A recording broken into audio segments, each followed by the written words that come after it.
Hello guys, welcome to our channel. நேற்று பார்த்தீங்கன்னா trade எடுக்கல, அதுக்கு முந்தின நாளும் ட்ரேட் எடுக்கல. $0 மேக் பண்ணட்டே. ஸோ இன்றைக்கி வந்து எப்படி போகும்னு தெரில. மார்க்கெட் ஓப்பன் ஆகிறதுக்கு இன்னும் ஒரு 19 மினிட்ஸ் இருக்குது. ஸோ பார்ப்போம் இன்றைக்கி என்ன ஆகுதுன்னு. ஓகே, சீக்கிரமாக இந்த ட்ரேட் நான் எல்லாம் எடுத்தேன்னு சொல்லிடுறேன், ஒரு ரீகேப் மாதிரி. சொன்ன மாதிரி இன்றைக்கி டேயில் ஃபஸ்ட் ஆஃப் ஆல் டேயில் வந்து பார்த்திங்கன்னா நம்மளோட பையர்ஸ் வந்து புல்லிஷ், டெய்லியும் புல்லிஷ், 4 hour 1 hour எல்லாத்துலேயுமே புல்லிஷ்.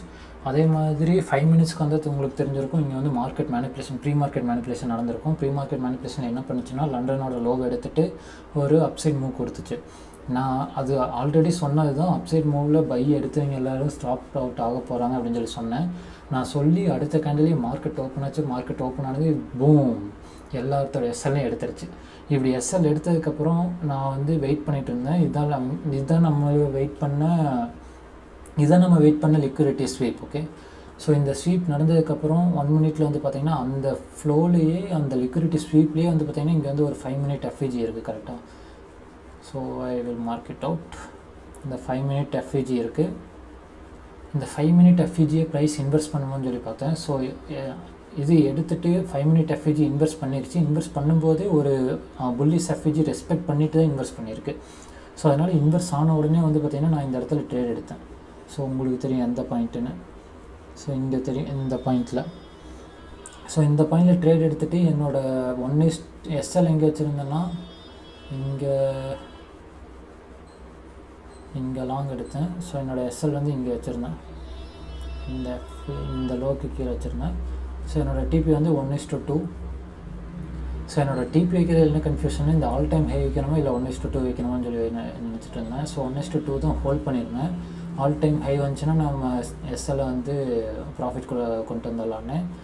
பட் ப்ரைஸ் மேலே மூவ் ஆச்சு. மேலே மூவ் ஆகிட்டு இந்த பெரிய பிக் ஆஸ் கேண்டில் வந்துச்சு. இந்த கேண்டில் வந்ததுக்கப்புறம் வந்துட்டு அப்படியே மேலே போயிடுச்சு. ஸோ இந்த கேண்டில் வந்ததுக்கப்புறம் ஓகே, நம்ம பிரேக் ஈவன் வைக்கிறது நல்லதுன்னு நினச்சிட்டு நான் பிரேக் ஈவன் வச்சேன். ஸோ ஆக்சுவலாக நான் என்ட்ரானது இங்கே என்ட்ராயிருக்கேன் இந்த இடத்துல.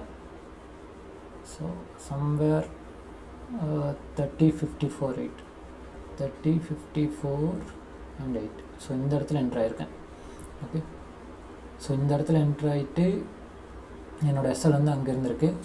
இப்போ என்னாச்சுன்னா, இங்கே அது வரைக்கும் நான் ஹோல்ட் பண்ணேன். என்னோடய ட்ரேட் வந்து $200 வரைக்கும் ப்ராஃபிட்டில் போச்சு. ப்ராஃபிட்டில் போயிட்டு வந்து பார்த்திங்கன்னா கீழே வந்து எஸ்எல் அடிச்சிருக்கு. ஓகே, இப்போதைக்கு அதுதான் என்னோடய கான்செப்ட். ஸோ இப்போதைக்கு அதான் நடந்திருக்கு. சாரி, கான்செப்ட் இல்லை.